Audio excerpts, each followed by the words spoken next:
5 février 2020, RFM Matin, bon réveil, bonne journée, il est 7h. Voici le journal. Journal présenté par Sorna Natambay. Bonjour Sorna. Bonjour Babacar et bonjour à tous. À la une, épidémie de coronavirus. Les parents des étudiants confinés à Wuhan, épicentre de la maladie, en conférence de presse ce matin. Lundi dernier, le chef de l'État a déclaré que le Sénégal n'a pas les moyens techniques pour rapatrier la dizaine d'étudiants. 2 enfants meurent brûlés vifs à Touba. L'origine de l'incendie est pour le moment inconnue. Un 3e grièvement blessé se trouve à l'hôpital Matlaboul Fawzeyni.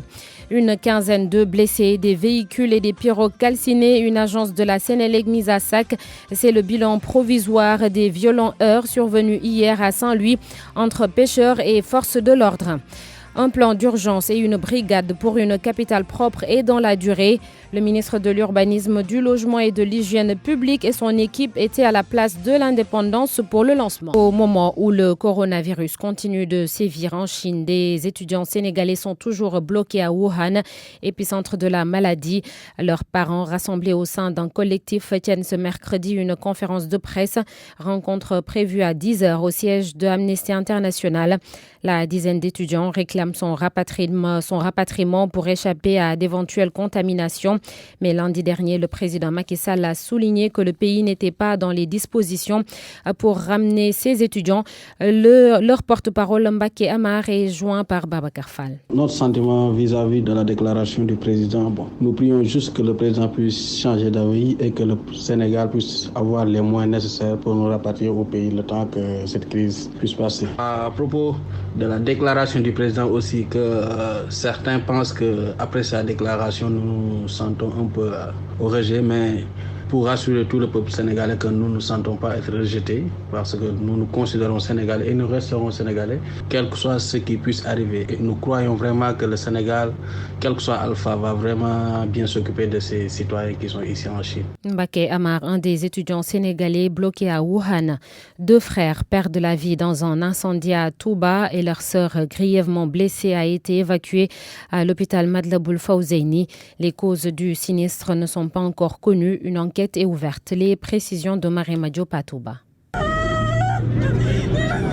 2 enfants issus d'une même famille ont perdu la vie dans cet incendie au quartier Darou Mardan à Touba. Leur sœur, âgée de 4 ans, jumelle de l'un des garçons grièvement brûlé, a été transférée aux urgences de l'hôpital Matlaboul Fawzeyni de Touba. Un drame qui a plongé ce quartier dans l'émoi. Talla Diouk, oncle des victimes.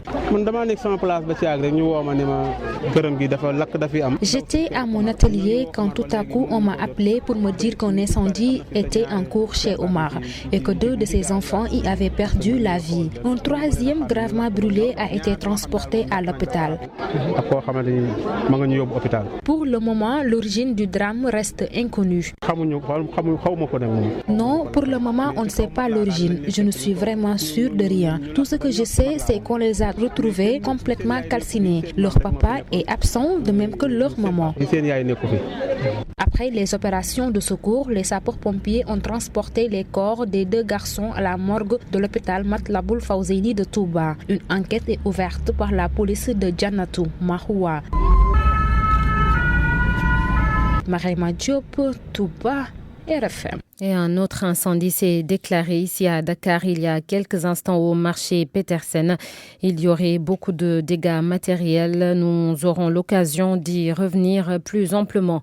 9 tours d'horloge, c'est le temps qu'ont duré les manifestations des pêcheurs de Guet-Ndar. Les dégâts sont énormes, des véhicules, des pirogues et du matériel de pêche brûlés, une agence de la Sénélec vandalisée. On compte également une quinzaine de blessés, surtout du côté de la police. Les pêcheurs qui réclament la délivrance des licences octroyées par la Mauritanie semblaient déchaînés. La gendarmerie et l'armée ont dû venir en renfort. Mohamed Nabissilla. Des échanges de pierres et de grenades lacrymogènes entre jeunes pêcheurs de Guet-Ndar et policiers ont occasionné plusieurs blessés, dont une quinzaine du côté des forces de l'ordre. Également, des dégâts matériels importants sont enregistrés. Des pirogues incendiées en même temps que 2 véhicules. L'agence de la Sénélec a été caillassée. Nous n'avons pas d'informations sur la date de livraison de nos licences de pêche. C'est pour ça que les autres nous ont rejoints pour ces manifestations. Aucune autorité ne nous parle depuis lors et nous ne savons pas ce qui bloque concrètement ces licences de pêche.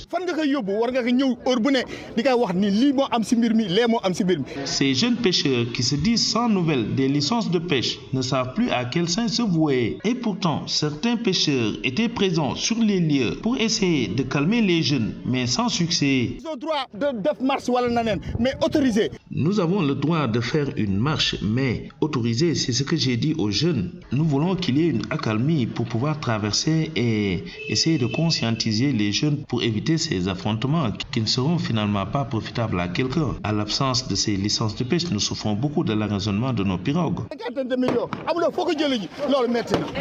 Les manifestations ont duré pendant plus de 9 heures d'horloge, occasionnant des dégâts importants dans l'activité professionnelle des citoyens.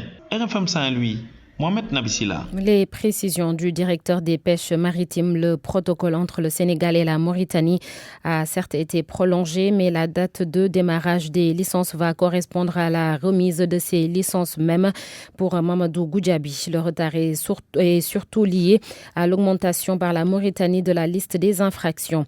Il était l'invité de RFM Soir. Nous l'écoutons au micro de Pabès Diba.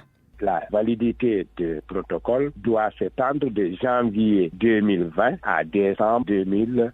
C'est pourquoi je dis qu'aujourd'hui, il y a lieu de clarifier pour dire qu'aujourd'hui, certes, ce protocole a été prolongé, mais il se trouve que les licences qui étaient déjà établies et qu'on devait remettre aux pêcheurs, la date qui était mentionnée dessus, c'était effectivement le 1er janvier 2020 et qui devait s'expirer aujourd'hui le 31 décembre 2020. Cependant, durant du 24, 25 et 26 janvier, une commission mixte s'était tenue à Saint-Louis dans le cadre justement de la remise de ces licences de pêche aux professionnels. Et cette réunion entre la partie mauritanienne et la partie sénégalaise a eu à constater que cette période de validité ne pouvait pas être parce qu'on n'avait pas encore remis les licences. Et c'est la raison pour laquelle nous avons convenu dans notre procès verbal qu'aujourd'hui, la date de démarrage de la validité du protocole ou la validité de la licence qu'on va attribuer aux pêcheurs sera la date qui correspond à la remise des licences de pêche. En attendant le démarrage, les pêcheurs sénégalais doivent se garder d'aller dans les eaux mauritaniennes. Naturellement, parce que s'ils le font, ils sont partis hors cadre. C'était Mamadou Goudiaby, le directeur des pêches maritimes. La colère des maraîchers de Kayar. Ils dénoncent la ruée des sociétés spécialisées dans l'exploitation du zircon dans leur localité. Producteurs et autorités locales affichent leurs craintes car selon eux, le maraîchage risque de disparaître dans la zone des Niayes. La douane a saisi 114 millions de francs CFA en faux billets. L'homme suspecté était en train d'opérer une livraison ou une transaction. Il a été arrêté par des agents des douanes de Dakar extérieur. Les faits se sont déroulés le 3 février dernier. Il est 7h08. C'est une nouvelle phase du programme Sénégal Zéro Déchet.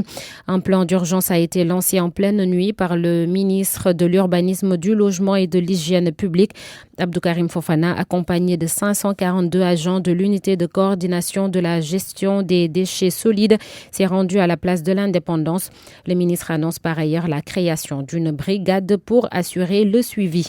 Le reportage de Omar Mbow. Au moins qu'il y ait un dispositif à l'heure de containerisation. Rien ou presque ne peut dissuader le ministre de l'Urbanisme, du Logement et de l'Hygiène publique pour rendre la capitale propre. Après les opérations de désencombrement, le cleaning day, voici le plan d'urgence. Abdou Karim Fofana. C'est une amélioration du service de collecte et de balayage des rues. Nous sommes en train aujourd'hui d'expérimenter une nouvelle approche du service avec l'UCG, avec un focus sur certaines grandes artères dans le centre-ville. Aujourd'hui, avec cette opération, le plan d'urgence de Dakar, nous avons 542 agents qui sont répartis et qui vont travailler. Pour couronner le tout, la mise en place d'une instance pour assurer le suivi est en gestation. Le projet de loi est en cours de circularisation. On est dans le processus et bientôt ce projet sera présenté en Conseil des ministres avant d'être présenté à l'Assemblée nationale. Les techniciens de surface déjà à pied d'œuvre tirent le chapeau bas à ce programme. Madanissi, secrétaire général syndicat national des travailleurs du nettoiement. Le ministre est venu vraiment nous accompagner et puis il a fait la tournée pour constater de visu vraiment les réalités dont les techniciens de surface font l'objet. Seuls les moyens peuvent aujourd'hui éradiquer tout cet état d'immondice que vous voyez. En tout cas, nous saluons cette belle initiative. Les immeubles situés à la place de l'Indépendance devront être peints d'une même couleur, pour le respect du code de construction. Madame le maire de Dakar nous a saisi à cet effet et je pense qu'elle a commencé pour pouvoir faire respecter toutes ces règles d'urbanisme. Commission du dialogue politique, les termes de référence adoptés ce matin par l'ensemble des acteurs. Les documents issus des travaux vont être remis au président du comité de pilotage du dialogue national, Famara Ibrahima Sagna, dans les meilleurs délais. C'est pour la poursuite des activités plombées depuis des mois par la question de l'audit du fichier électoral. À suivre l'élément de Pape Bala dans le journal de 8h. Il est 7h11, Babacar. Le reportage de Pape Bala Gueye à suivre à 8h. Les titres sport, cher Tidiane Diagne. Football, la fédération lance en mars prochain un championnat de petite catégorie. Cela va concerner les U17 de clubs de Ligue 1 et de Ligue 2. Ensuite, cette décision sera élargie aux ligues régionales. En France, le Paris Saint-Germain solide leader. Hier, le PSG a battu en déplacement l'FC Nantes sur le score de 2-1. L'Olympique de Marseille, son dauphin, joue ce soir contre Saint-Etienne. Les Jeux Olympiques en ligne de mire. Les boxeurs sénégalais préparent le tournoi de pré-qualification prévu à Dakar. C'est du 19 au 29 février prochain. Merci, cher Tidiane Diagne.